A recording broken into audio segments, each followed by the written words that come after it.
That was the very awesome Canterbury, who are joining me in the studio. Hello. Hello, guys. How are you? Well. Very well, thank you. How are you, Ash? I'm all right. Thank you for asking, Luke. I'm excited. How is the tour going?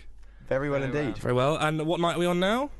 This is number 10. Number 10. Which marks the halfway point for us on this tour. Good times. Absolutely, Exciting. yeah, very, very nice It's indeed. a big tour. The biggest one we've done yet. Is it? Yes. So, in terms of headlining, yeah.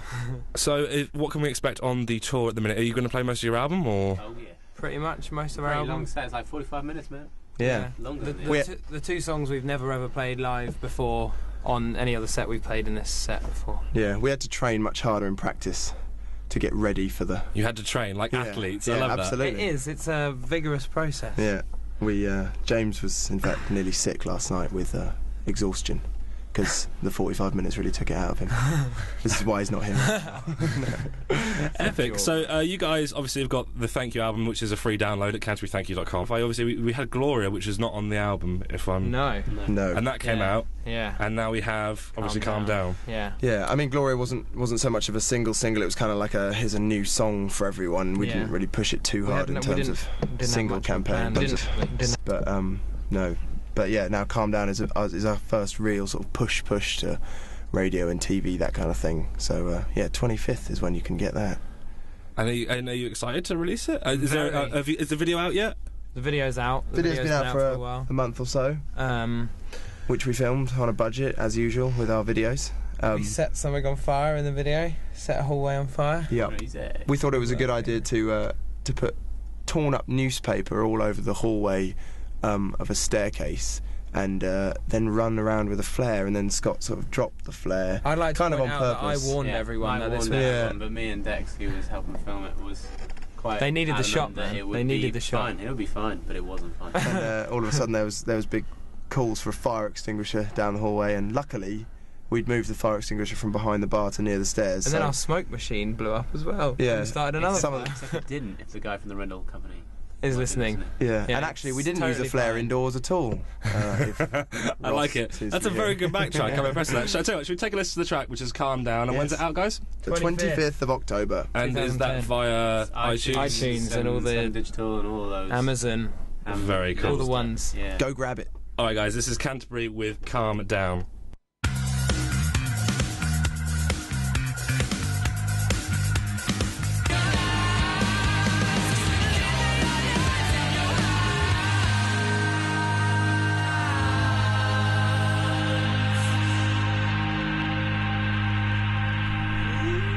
That was nice. Enjoyed that. That was good. Thank you. So, I mean, when it comes to writing processes, did you write the brand new album fairly quickly, or was it sort of Still a... in the process of it. Yeah. The songs are coming slowly but surely. There's never a set way that we write songs. They either come sort of from absolute scratch in the practice room, or someone will come up with an idea that's just a guitar part or just a little vocal part or something, and start working on it, either two or three of us or just all together, like I said. But yeah, no, we're definitely still in the middle of, I'd say about in the middle, Yeah. maybe even in Songs. the earlier stages of writing the second album, which is why we've kind of pushed back the idea, and we're hoping for it to be early next year for a release. But it's all up in the air a little bit at the moment, but there will be new music on the horizon. I totally believe you. With regards to, you guys have been touring quite a lot lately, sort of non-stop almost. Who have you toured with that's sort of been like unbelievably like, I can't believe we're doing this kind of thing? Billy Talent last year. Yeah. We toured with Billy Talent. It was the biggest band we've toured with, and like in terms of venues and stuff. But every night was kind of a dream come true kind of thing. Yeah. You had to pinch yourself when you were standing side stage watching Billy Talent, who you've been listening to since you were like 13, 14 and stuff like that. But at the same time, as it being just like a dream come true thing, it was also the first real huge steep learning curve that we've taken, because we really had to.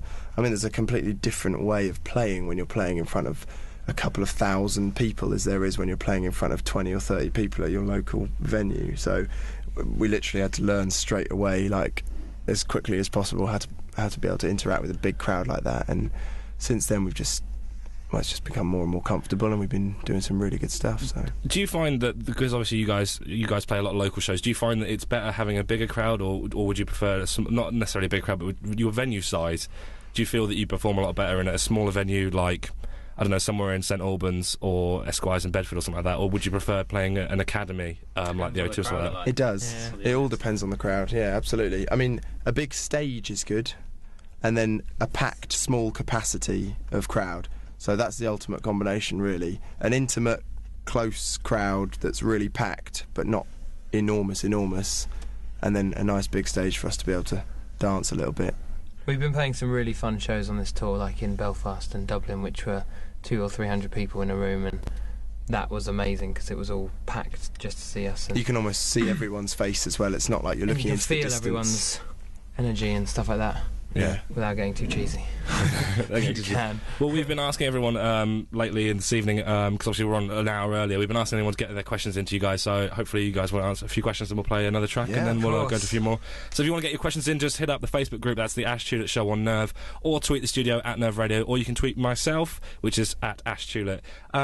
Let's start off with Lorna Webb, who says, what has been the biggest challenge as a band, and how have you been able to overcome it?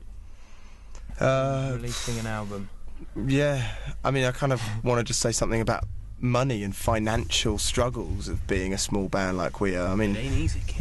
with no sort of label backing or anything like that, it really is hand to mouth. And although when we're on the road on tour, the band is kind of self-sufficient, and you can sell enough T-shirts to get you to the next venue, but there's really nothing in it for ourselves. And on sort of year 3 or 4 now, out of college, and if we didn't have as supportive parents as we do, we probably wouldn't really be able to do this. Not that they're funding us to do it, but we're really not making any money to show for what we're doing. Renting our own places. We all live at home. Yeah, we do. We all still live at home, but hopefully soon we can land some huge not record to say deal. we and- don't get huge amounts of fun and enjoyment. Yeah. And, Otherwise we just satisfaction otherwise we just wouldn't do it anymore. we absolutely do love it, and yeah. But stuff yeah, like that. I'd say the financial. Have there been any Strains. sort of mishaps with money on that front? Have you had any sort of What major... about Nick?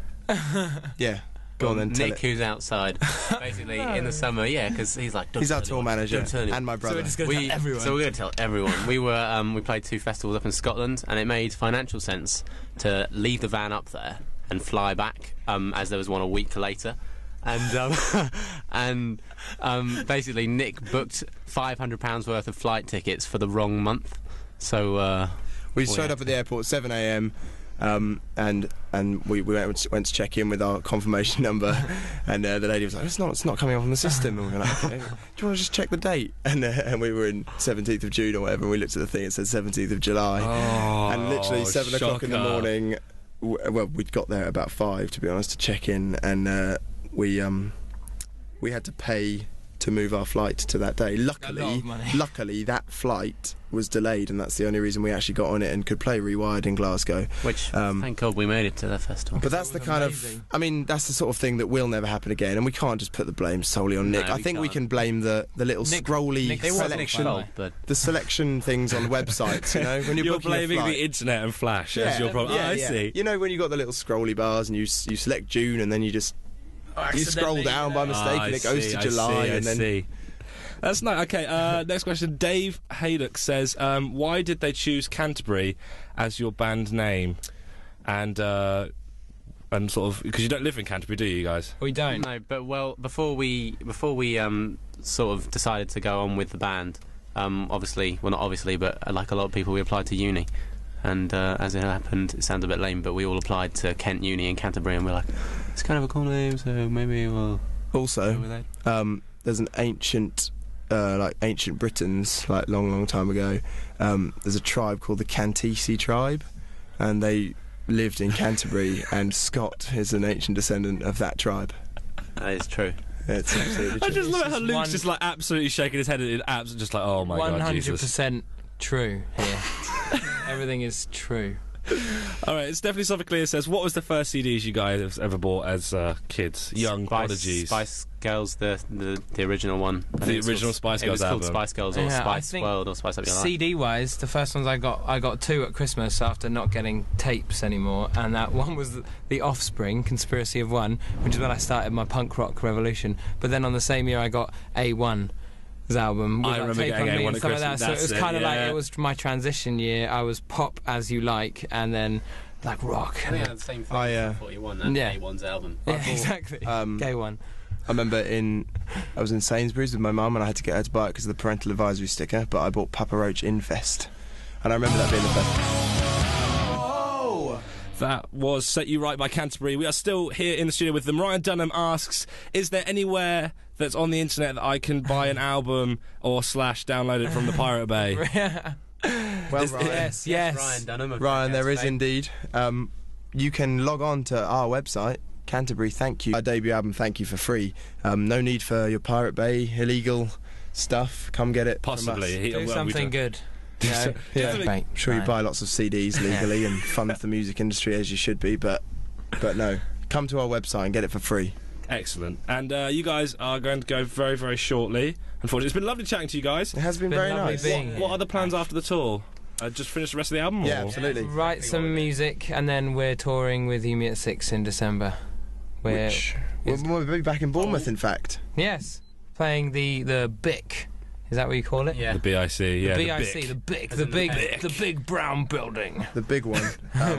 Yeah. Did you guys have fun in Bournemouth today when you came? Have you had time to go around apart from that Japanese restaurant you went to? Yeah, that generic Japanese. That generic Japanese restaurant, of which there are some in the country. Which was absolutely delicious, we can add. No, it's a lovely place. The road to the Japanese restaurant was full of hotels. That's what I noticed I about was Bournemouth. born in Bournemouth. Scott Yeah. knows a lot He about was Bournemouth. born So I was telling them about. I used to live opposite the Royal Bath Hotel. Yeah, in that. Oh, there you go. In In a Barfield big Court. white building. Yeah, that building. I owned it. Also discovered something I haven't seen before, which is a McDonald's within an Asda. Yes. That's quite... Yeah. There are Quite interesting. there are 2 Asdas here. Other supermarkets are available that have 2 McDonald's in them. Other fast food joints are available. It's an unusual thing. Yeah. That's us with Bournemouth. We should mention 4 because you were a 5-piece, weren't you? We were. Yes. But and now then we're- now and we're now you're a 4-piece Up until about 6 months ago. because I believe that you sir had to learn bass. I did indeed, yes. Our bassist decided, Ben, wasn't we'll name for him him. Ben, he just decided it wasn't for him, band life wasn't for him, which is an absolute fair enough decision. Yeah, I was on the keys, and me and him sat in my room, and he was teaching me bass for a few weeks, and then I was on my own teaching myself bass for a few more weeks, and then here we are as a 4-piece, and that's in the van. There's the plus There's There's the point. silver lining. On the new album, is there going to be synths as well, or is I that mean, really no. when you're in the studio, it's fun to It's fun to play experiment around. with There are keyboards definitely and keys of sorts on our new material. yes, there will be. But live at the moment, it's a pretty straight up rock 4-piece outfit, which is cool. We like to think that the live sound has kind of a different life to the. We've been introducing a recorded sound. 5th instrument that is human piano Yes. in one of our songs, where we get the humans in the audience. We get the humans in the audience to be a human piano. To sing So along if the you piano if you part. fancy the chance of being a human piano, Come on down. to Bournemouth tonight. In just Fire station. a few minutes, in fact. the old Be fire there station? soon. And on that absolutely giant bombshell, thank you very much, Canterbury, for this song is Friends, We're More Like a Gang off the free album, Canterbury, thank you. You guys are going to go to the venue. I will see you very shortly. Bye bye. Thank you very much.